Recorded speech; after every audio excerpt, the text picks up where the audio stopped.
Welcome to Macrohive Conversations with Bilal Hafiz. We aim to bring you the best in macro and markets thinking. To see our latest thoughts and analysis on the world, visit macrohive.com. We've seen a big drop in stocks this week, which has brought all the Uber bears out. I've written some thoughts on the moves, which members can access on our site. If you're not a member, the sign-up process is easy, and it's only the cost of a few weekly cappuccinos. So just visit macrohive.com. You'll also get access to our archive and our popular Slack channel. The other big recent development has been the shift in Fed policy announced at their Jackson Hole annual symposium. They've moved to what they call average inflation targeting, or AIT, which essentially allows them to overshoot their inflation target. There's been a lot of intellectual firepower behind the move, and on today's podcast, we're lucky to have one of the key speakers from Jackson Hole. At the symposium, Professor Laura Veldkamp presented her paper, which was co-authored with Julian, Kozlowski and Venky, Venkateswaran on scarring body and mind, the long-term belief scarring effects of COVID-19. I'll talk to Laura about this paper and its impact on policymakers and her other work as well. For background, Laura is a professor of finance at Columbia University's Graduate School of Business and a co-editor of the Journal of Economic Theory. She earned a BA in Applied Maths and Economics from Northwestern and a PhD in Economic Analysis and Policy from Stanford Grad School. Prior to joining Columbia, she taught at NYU for 15 years. She's a frequent consultant for the New York and Minneapolis Federal Reserve Banks. She's also the author of the textbook Information Choice in Macroeconomics and Finance. On to our conversation. So welcome, Laura. Thanks a lot for joining us on our podcast show. It's a great honor to have you on. Thanks for having me. You presented a really fascinating paper at the most recent Jackson Hole symposium on the effects of COVID on the economy and agents within the economy. But before we jump into some of that and your other work, I'm quite intrigued by your choice of discipline within economics. So you've really gone to the frontiers of economics, focusing on uncertainty, data, information, all kind of the things that we don't really know much about. And many economists kind of avoid that because it's too new. What drew you to these fields? So when I first learned macroeconomics, I learned about production functions that involved capital and labor, and we heard about words like producing widgets and things. And, that was all fun and exciting, but it didn't look like most of what people were doing, not people that I knew, not people who were working out, outside the ivory tower or even inside of it. They were producing knowledge. And I wondered, how did that fit in this framework? The standard models we were using still seemed to be models of something that looked more like a manufacturing economy, where there were physical inputs and workers and plants and depreciation and stuff came out and only one person could use that stuff at a time. And sure, that still happens and that stuff's still important, but there's this whole other part of the economy that it didn't seem to speak to at all. So I began wondering, well, what about that? And how could we represent it? And why do you think economists haven't addressed this earlier on? Why isn't this the most studied area of economics? Why do people just assume the factory-style production units and then jump to the macro models? Because we're comfortable with the frameworks that we have. They do explain a lot of facts, a lot of statistics about the economy. We've refined these frameworks and added all kinds of whistles and bells to allow them to speak to things like asset prices and interest rates, goods prices. And so we've got this whole machinery built up. And so there's not a lot of willingness to say, okay, let's ditch that and just go try something new. But, the part of the fun is saying, well, what if we break this and take a hammer and start again? What would happen? Or how can we take the best of it, really, and try to build on some pieces that look a little bit more like an information economy? And this brings us on nicely to the paper that you presented at Jackson Hole, and this is one of your more recent papers that you've written. Now, the idea there was to really understand how agents within an economy react to an extreme event with a tail risk and how that affects their beliefs and how they behave thereafter. So obviously, COVID is once in a generation or once in a multi-generation event. Now, traditionally, how would a policymaker or an economist treat such an event? So most models, and at least in macroeconomics, assume that people have rational expectations. And that sounds very innocuous. It sounds like it means people just aren't crazy, but it actually means a lot more than that. Rational expectations means that my beliefs about the probabilities of all events are the true probabilities, meaning that I knew exactly what the true probability of a pandemic was. I knew what the true probability of the US declaring lockdown was. And in reality, I had no clue. I didn't know that there was a legal authority to tell everybody to stop working and go home. I'd never experienced that. I was unaware that our health infrastructure was as poor as it was. So I didn't know those true probabilities, and I think most people didn't. And so that's not irrational, but it's not what we mean by rational expectation. So most models would have started from the premise that, okay, we got an unlucky draw, but we were all perfectly aware that that unlucky draw could take place, and we knew exactly how likely it was. And so now if we move to kind of more of a realistic scenario and we relax the assumption that people know the true distribution of all possible events, and we assume that agents have some kind of sense of what you could call kind of normal or regular events, if you relax the assumption that they know everything and then an agent gets hit by a tail event, how does that start to change things? One of the reasons that lots of people don't move away from rational expectations is that once you do, there are a lot of ways to think about what do people believe. If they don't know the true probabilities, what do they know? So we tried to take a very conservative, very data disciplined approach to this and say, well, they don't know the true probabilities, but they can estimate them. They can look at the past history of all the shocks that we've seen, say, to capital returns, and say, this is what its mean is, this is what its variance is, this is what that whole distribution. We basically took all the past shocks and we put them in a histogram, a frequency distribution, and said, well, that's what people believe. They believe what a statistician would tell them to believe. That's not the truth because they hadn't seen COVID before. So they didn't know that that kind of shock was present, but it wasn't crazy. They weren't making something up. They weren't systematically misleading themselves. It just was incomplete knowledge. So people use statistics. And then coming onto your paper then, how did you set the model up, so to speak, in your paper? And how did you go about trying to understand the implications or the impact of a pandemic or tail event?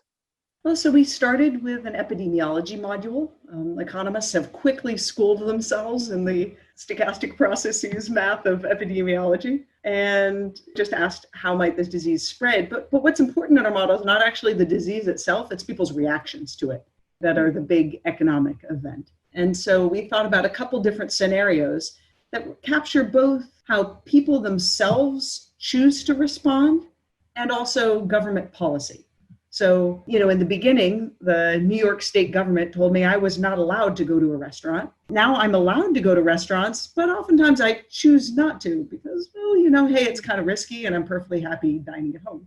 So those two together create a response function. And then what happens is that when people avoid disease, they stop using some of the capital in the economy. So for example, our restaurants are half full or less. Airplanes are flying not at peak capacity. Hotels are largely empty. So it's as if we've shut down some of that capital. So we model it as though that capital is taken offline. It's no longer available for use. Now in reality, it's available and we're choosing not to use it, but those have similar economic effects. And then one of the big pieces of the model is that when we stop using a particular kind of capital, it depreciates more quickly. And this was kind of contrary to how most people had modeled this. We usually think of it like in a factory. If you run the machine really hard, it depreciates faster, right? And if you don't use it too much, it doesn't depreciate. But we weren't really interested in physical depreciation. We're interested in capturing is people's changing tastes and habits and their technological abilities. So the longer that I don't go fly, the longer I have to get used to interactions like this, where we're talking remotely. And I didn't have to be there in person to have this conversation. I'm learning to be a better teacher online. I'm learning to interact more productively at conferences online. And as I get better at these things, I am less likely to get on a plane because let's be honest, slugging through LaGuardia and O'Hare on a Friday night is really no fun. And so they're all, this is just a specific example of all kinds of things that we're learning to order more online and visit retail establishments less. So this was likely to happen anyway, right? This is normal technological progress. But what happened was that lockdowns, not necessarily the disease itself, but really the act of staying home sped up a lot of this technological progress. So technological progress has always been associated with capital obsolescence. Streaming video made all of our VCRs, for those of you old enough to remember what these things were. All of that stuff went into the trash. And so, this is a constant process, and it's normal and it's productive, but we sped it up. And that creates a lot of havoc for an economy, and it creates scarring because this was really disruptive for a lot of people's livelihoods. We sent home flight attendants and hotel cleaning staff and waitresses and all kinds of, checkout clerks. And the people who own this capital find it much less valuable. They're getting less revenue from it. So there was a huge hit to, commercial real estate, for example. And so these kinds of events that were so out of the ordinary, there were these tail events, create this belief scarring. And belief scarring is the knowledge that something really extraordinary that we didn't think was possible can actually happen. And it's a form of fear, right? I think of fear to an economist, fear is not monsters, fear is a probability. It's a higher probability on something bad happening. And so having seen that it can happen, I put a higher probability on it now. And that fear deters me from taking risk. Risk is the engine of the economy. If we don't take risks, we don't have innovation, we don't have new productive investments.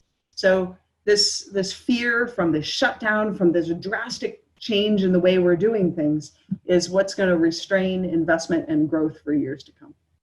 And I guess the big implication is that there's a persistence in this scarring. So it's not just a one-time event where you just have the year of the pandemic 2020, you have a very high level of fear or risk aversion or whatever you want to call it, and then you revert back to the normal thereafter. There's a persistence here. Now, this scarring or persistence, is that irrational in some way? Or is it simply a fact that agents now have more correctly included the tails in their distribution or probabilities of different scenarios occurring? So in that sense, it's an updated belief that's more rational. And then also the scarring, the way you model it, how much of it is just you imposing an assumption that this is going to persist, and how much is empirical? How much can you demonstrate that this actually will happen? Okay, so it's people becoming more rational. The way I like to tell the story of a gambler who's rolling a die, and they're gambling on the outcome, and it comes up 1 through 6, of course, in random order over and over and over again. And then one day they roll the die and it comes up 0. Say, 0? I thought this was a standard 6-sided die, but you've just learned that it's not, right? And that 0 may not have come up for a long time, and it may not come up again for many years to come. But if you're betting on the outcome of the die, knowing the 0 can come up will change how you bet. Not just the next roll and not just the roll after that, but hundreds of rolls later, you will still have that knowledge that 0 is a possibility and it should rationally affect how you bet. That's what's going on here, is that we just saw the die come up 0 and we went, whoa, hold on. I didn't know that was a possibility on this die that we were playing with. So people are learning, and they're doing the right thing by learning. It's not crazy, it's not suboptimal, but it's costly. And what's the implications of this then, from a policy perspective or the direction of the economy? So the punchline of the paper is pretty grim. It says, whatever you think the cost is going to be in 2020, the long-term cost, because we were scarred, because we were shocked, because we're more fearful going forward, the long-term costs of this will be about 10 times larger than whatever your estimate in 2020 is. So we have a more mild scenario where there's about a 6% loss of output in 2020, and the long-term costs are almost 60%. We have a more severe scenario where, it looked early on like there might be, second waves of massive shutdowns, and there was this risk that it was a 9% loss. In that world, there was a 90% long-term loss. And it's not that 2020 will be any worse. It's just that this fear, this second guessing, when we think about taking a risk, asking ourselves, now I know that really awful, disastrous stuff can happen. I wonder what else could be out there that might tip us, if we're on the margin of taking that risk or not, might sway us not to take it. And that consequence for output, it's going to be a good chunk in 2021 and a loss in 2022 and a loss in 2030 and in 2060 and in 2080. We run this thing out 70 years from now, and they're smaller, they're getting less and less over time, but they're still small effects decades after. And are you able to see this in the data, whether it's the 2008 financial crisis, which I guess is a form of a tail event, or the Spanish flu 1918, although that gets a bit mixed up with the First World War? Are you able to kind of see this somewhere in the data? Absolutely. So this paper is actually a follow-up of a paper we wrote on the financial crisis. And that paper just came out last month in the Journal of Political Economy. And so we did document what had happened, what was called secular stagnation at the time. We've long since forgot about this with this next crisis. But why was that arising? And we looked at various asset prices and option implied tail risks and what was going on with interest rates. And there was a whole slew of evidence that backs up the idea that people were more cognizant of these extreme risks. And now we're getting better, survey evidence. Nick Bloom presented a paper at the same Jackson Hole conference where he's using, both surveys, but also newspaper text measures, suggesting that this uncertainty is really persistent and it's really pervasive in people's thinking. And what does this mean for growth, inflation, R-star? You mentioned some of these in your paper. The papers, it doesn't have a lot to say about goods prices. For that, we'd sort of need a whole monetary economy. But it does have something to say about what the riskless rate of return is. So when people think the world is risky, riskless assets become more valuable. And becoming more valuable means that people are willing to hold them, even if they don't offer a very high rate of return. And so the return on riskless assets goes down in our world because there are some of the few assets that are going to retain their full value, even in a disastrous scenario like a COVID shutdown or a financial crisis. And so from a policy perspective, then, if you're a central bank governor or from the US, Europe, Japan, wherever, how do you respond to this finding then? I mean, it basically tells you it's not going to improve anytime soon. So is there anything that can happen on the central bank side, or does this require something more from the political side or the fiscal side?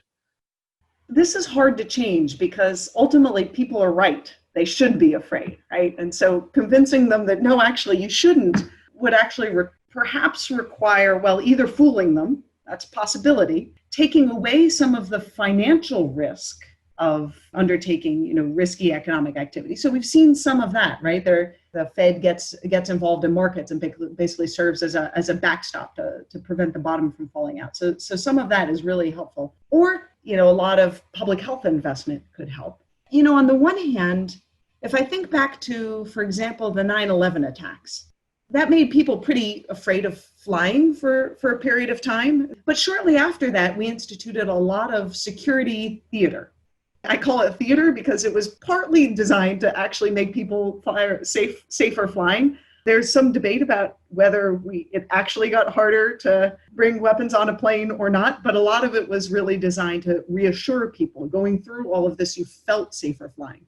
So the question would be, could we do a lot of pandemic theater? And so, maybe that means mask requirements for a long time to come, or, limits on close contact. Now, all of that stuff's going to be economically costly too, right? We're not using our stadium to its full economic value if we can't pack people in, but it would reduce the perception of risk. So I don't know whether to call that a solution. I don't know, that solution may be more costly than some of the problems it's designed to solve. And the other problem with that kind of solution, the theater solution, is that when something really frightening happens, our fear is often not so specific. It's more generalized. So having seen a pandemic, I'm not just worried about pandemics. I'm now also saying, and how about that asteroid? Could that hit? I'm now maybe asking, what about other sorts of diseases that are spread in different ways?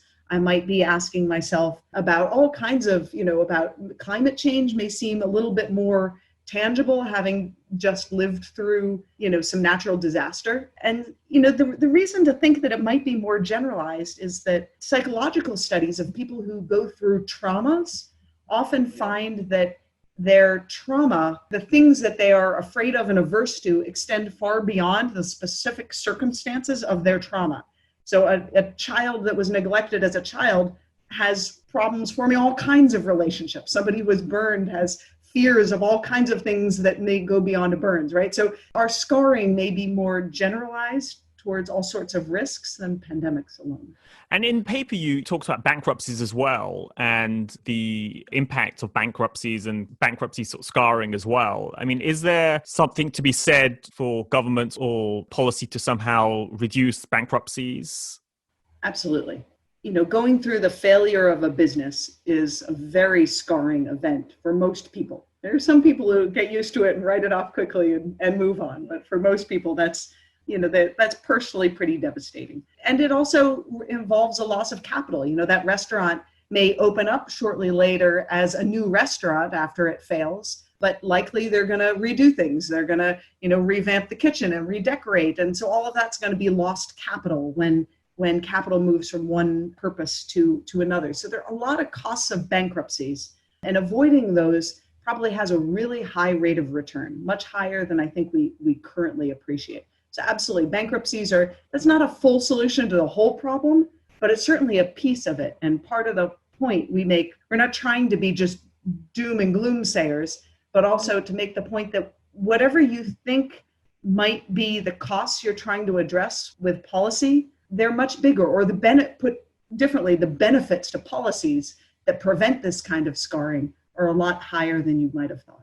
When you start to talk about reducing bankruptcies, economists often then come back with saying you'll end up with inefficient allocation of resources in the economy. This is just the market. You'll end up with zombie firms. What do you say to that? Yeah, there's a cost. We're in a world where there's no first best. There's no ideal, perfect silver bullet with no costs. Everything's got costs and benefits. And so sure, there's an efficiency cost, but what we wanted to plant in people's minds is that the cost of doing nothing is really extraordinarily high. So we should be willing to tolerate a little bit more inefficiency to some of the remedies than we might normally be willing to tolerate. And the focus of your papers here in this context is kind of the left side tail risks, the bad tail events. Could you have a scenario where you have a right side tail event, like a positive tail event? Absolutely. So people can learn that events that were better than they thought could happen, right? In the die analogy, the die could come up a 7. We don't normally see that happening, in part because economies can melt down. They can't really melt up, right? We don't normally get manna from heaven just descending on us that we can count as GDP, right? Somebody had to plan it and work for it. And then the other piece of it is, even if we did see such an event, we probably won't react as strongly to it. And the reason for that has to do with risk aversion. What risk aversion actually means is that my utility responds more sensitively to bad events than it does to good events. And so if something really good happens, I'm a little bit happier. If something really bad happens, I'm a lot unhappier. That means I'm more prone to negative belief scarring effects than I am to positive. Yeah, and that's probably why the news tends to focus on negative stories rather than positive ones, because it gets a stronger reaction in people, a sort of stronger salience. Absolutely. I wanted to ask, what's been the reception to this work? Because obviously you presented this work to fellow academics, to policymakers. I mean, what's been the general response? This seems to resonate with people more than most academic work that I've done. This is the project that's gotten the strongest response of everyday people, journalists writing for broader audiences that said, yeah, that sounds like what's going on. How do you think about that? How do you formalize that? How do you measure that? Yeah, no, I'd agree. I mean, it feels very intuitive once you explain it the way you do. And obviously we're going through COVID right now, so we all can kind of relate to it as well. Yeah, it's a very uncertain time. It's a useful time to be researching uncertainty. Yeah, exactly. I mean, speaking about researching uncertainty, another big part of your work, and it's kind of related, I guess, in some ways, is your work on information, knowledge, data. This is maybe a silly question, but what is data from an economist's perspective? I mean, is data capital or is it something else? Is it a new thing we have to think about? Does it have different characteristics from the archetypal factory human labor, or how should we think about data in economic terms? Data is anything that could be encoded as a binary sequence, a string of zeros and ones. But that's much broader than what I think about, because that could include music, it could include poetry, it could include patents, it could include the digitized explanation of new technologies, and those are enormously different economic objects. So what I'm really focused on is records of transactions. So when you go and buy something online, the entity that you bought it from, that might mean the business that made the good, or it could mean a digital platform, gets to see who are you, what name did you input, what address did you input, what goods did you buy. It also is true when they're sourcing things. The transactions could happen on the selling end or on the buying end. What did I buy? How much did I need? How much did our business go through? Those are also records and evidence of transactions. That stuff's really important, and more so. And firms are using it to forecast things like how much demand will there be for this kind of good? How much will we need next month or on the 4th of July next year? And it's helping them to operate more efficiently and also to produce goods that are better suited or more valuable to society. And so because of that, it looks a lot like ideas because it's increasing productivity. But on the other hand, it's not quite like ideas. And the reason is because if you're thinking about using it for forecasting, there's a limit to how much benefit you can get from it. Because at its very best, we could forecast something perfectly. We can only drive errors, the variance of errors. Forecasting is about reducing variance. It's about increasing the precision of your forecast and getting rid of those forecast errors. And you can only drive those forecast errors to zero. And so because you can't do any better than driving your forecast errors to zero, and because that's generally not associated with infinite production, I might know exactly how many blue shirts you want, next year, but that doesn't make me infinitely rich. Makes me pretty effective in marketing to you, but not infinitely rich. We're not likely to be able to sustain infinite growth with data accumulation alone. And that is a property of data that makes it look more like capital. So the Nobel Prize winning insight of Robert Solow, was that capital accumulation alone can't fuel economic growth forever because it has diminishing returns. And data seems to have diminishing returns in a similar way to capital. And so that has implications because at the moment, I suppose when we think about equities and big companies and tech companies, there's this notion that the companies with the big data, with the most data and a wide spread of data, they're the most valuable companies. And there's a sense that there's almost a linear relationship then between accumulating data and the value that's associated with that.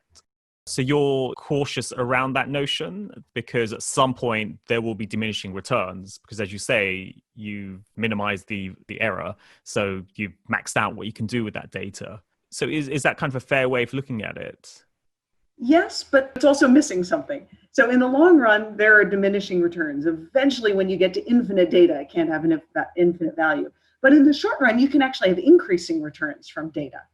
And the reason is because if a firm does more transactions, it gathers more data. When it gathers more data, it can operate more efficiently. When it operates more efficiently, it is likely to grow and do more transactions, which gets it more data and growing and so forth. So this thing's called the data feedback loop, and it's a force for increasing returns. So what you might see actually is that the value of data for a firm, a mom and pop shop that's using a, old school cash register, and there's data being generated, but they're throwing it in the trash. They don't have any infrastructure to do with it. That data is really low value. Once they get better at doing data and they have better systems and they have enough data that they can actually use it productively, it starts to have value. So its value will go up for a while. And then once they get so much data that they can almost forecast this thing perfectly, getting another millions of data points doesn't have that much additional value. And at that point, the value of data is gone. And then how do we relate this back to labor then? How do we think about the value of labor versus the value of capital and the value of data in this data world? Well, I think data is associated with new technologies that we're using to make use of larger and larger amounts of data. And these technologies require skills. And so like most technologies that are adopted, there will be winners and there will be losers.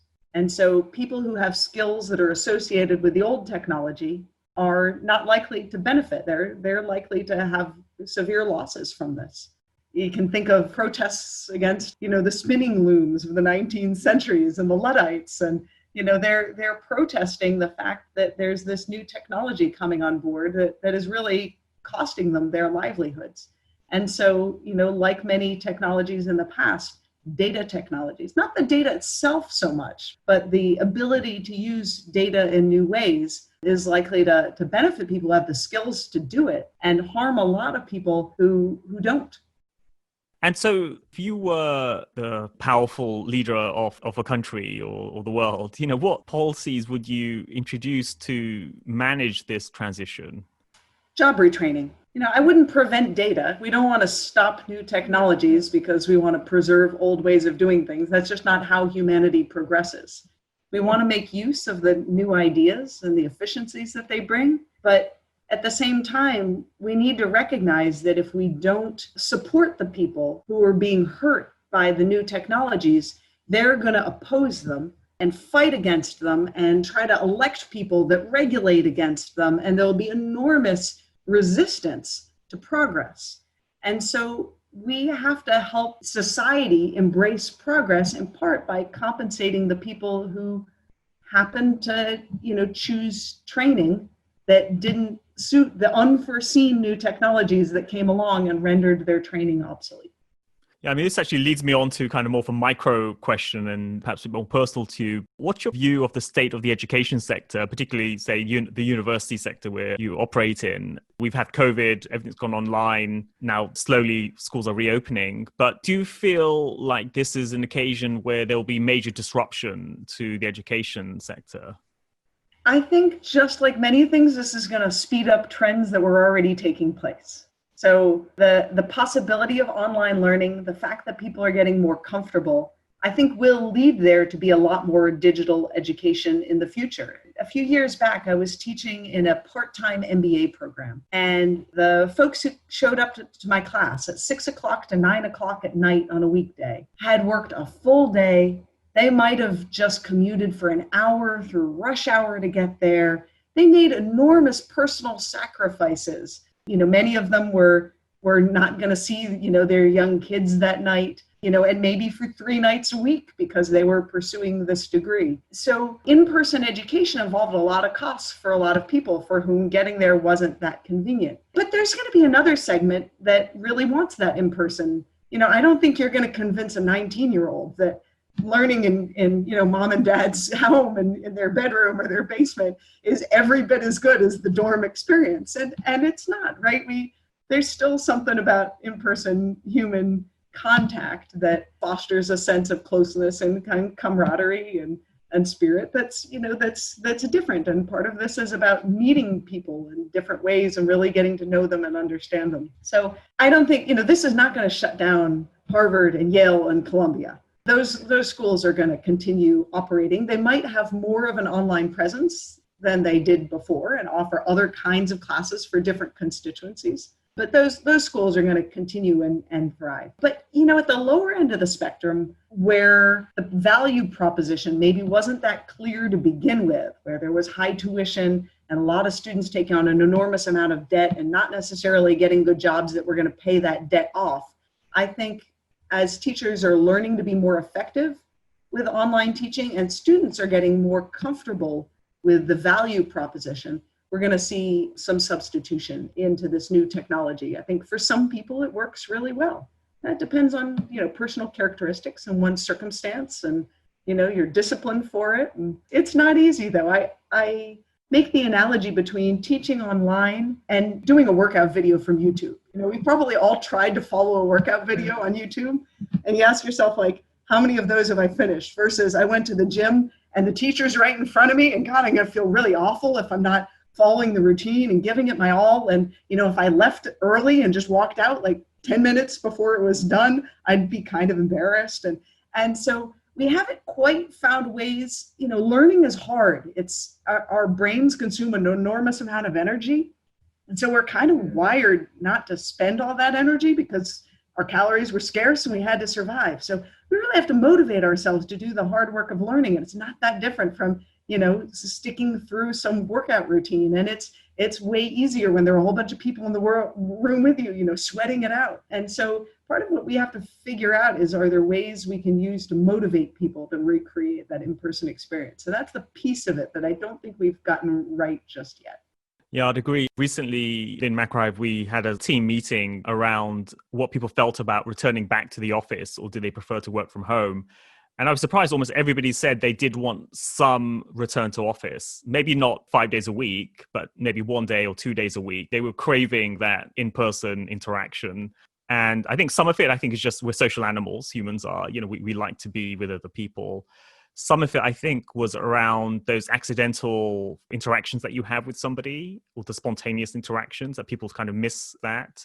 And I think also many of us are kind of zoomed out as well, in terms of Zoom removes, you can't read people's body language that well. It gets quite tiring to look at a screen all the time, and you kind of miss that. So I think, there is something to be said about in-person interactions. I think like most things that we learn to do in a different way, there's going to be a role for it, but we're not going to see a complete substitution. There'll be some remote interactions, there'll be some in-person interactions, and we're going to have to find that happy medium. But I don't see bricks and mortar colleges disappearing, partly just because this whole thing has been an enormous financial strain, right? Even if they've got full classes and everybody paying full tuition, there are a lot of costs associated with retrofitting ventilation systems and cleaning places more, and changing the audiovisual technology, and all kinds of upgrades and changes that have been really costly for schools, and that some of them are that's a burden that some schools will not be able to bear, and then some of them will lose a bunch of revenue from students saying I don't really buy this online thing. I just want the in-person experience. I'm going to pass or go or delay or go elsewhere. That loss of revenue is going to be a big deal for smaller colleges. Now, moving on to something a bit more personal now, I always like to ask my guests some personal questions. One is around books. I love reading books. So what book would you say has influenced you the most? I think the one that sticks with me most is an oldie but goodie, Guns, Germs, and Steel by Jared Diamond. That really changed how I thought about why society is organized the way it is, why people do what they do. And it seems to be memories of having read that, are coming back to me now in a pandemic when I think about, how does society organize itself when germs, the presence of communicable disease is really present in our daily lives. And, another question I like to ask is around how you manage, well, we were talking about data earlier, how do you manage information flow? All of us, especially if you're in kind of a research role, you're inundated with information all the time, whether it's the news, blogs, Twitter, to the academic work. And how do you go about managing your information flow?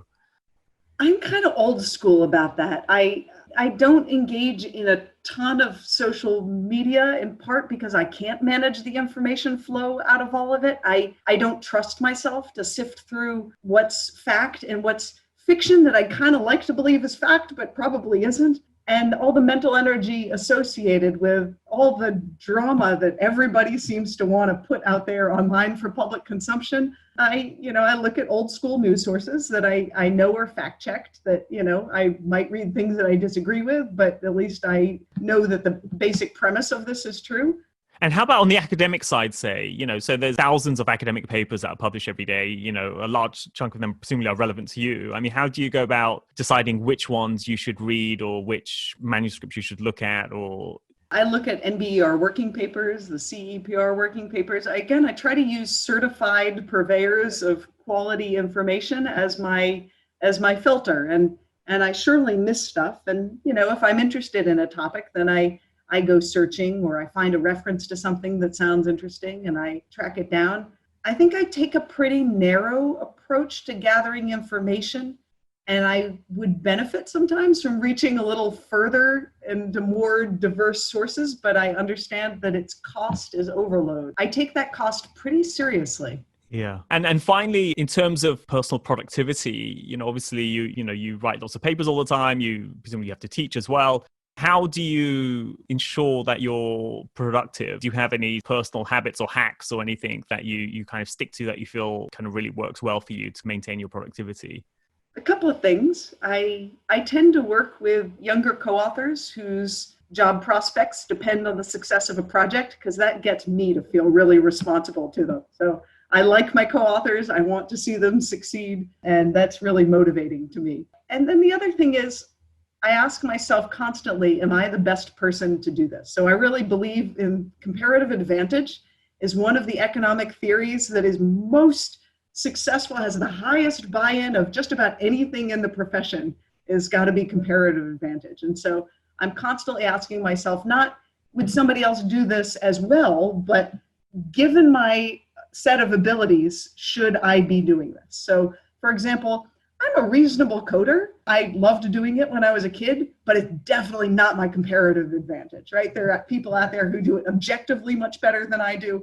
And, I have relative skills that are stronger. But, even things around the house, things that, I ask myself, do I really need to be doing this? Even if somebody else might do it, not just the way that I want it, not as efficiently, would they do it comparatively as efficiently, given the other skill set that I have? And, if the answer to that is somebody else really could be doing this, and I try to set up systems to, get myself to spend my efforts and energy on the stuff that really needs to be done by me. Yeah. I think that makes a lot of sense, actually. And you're right, comparative advantage, I think, is one of the more enduring, more useful economic concepts, actually, that can apply to both the macro and the micro level. Well, I think with that, I think we've covered a huge amount of ground, from COVID scarring to data to productivity hacks. So, I'd just like to sort of thank you very much for your excellent contribution. And also good luck with all your research in the future as well. It's been a pleasure. Thank you very much. Thanks for listening to this episode. Please subscribe to the podcast show on Apple, Spotify, or wherever you listen to podcasts. Leave a rating and let other people know about the show. Also, sign up to become a subscriber to our research at macrohive.com. We'll be back soon, so tune in then.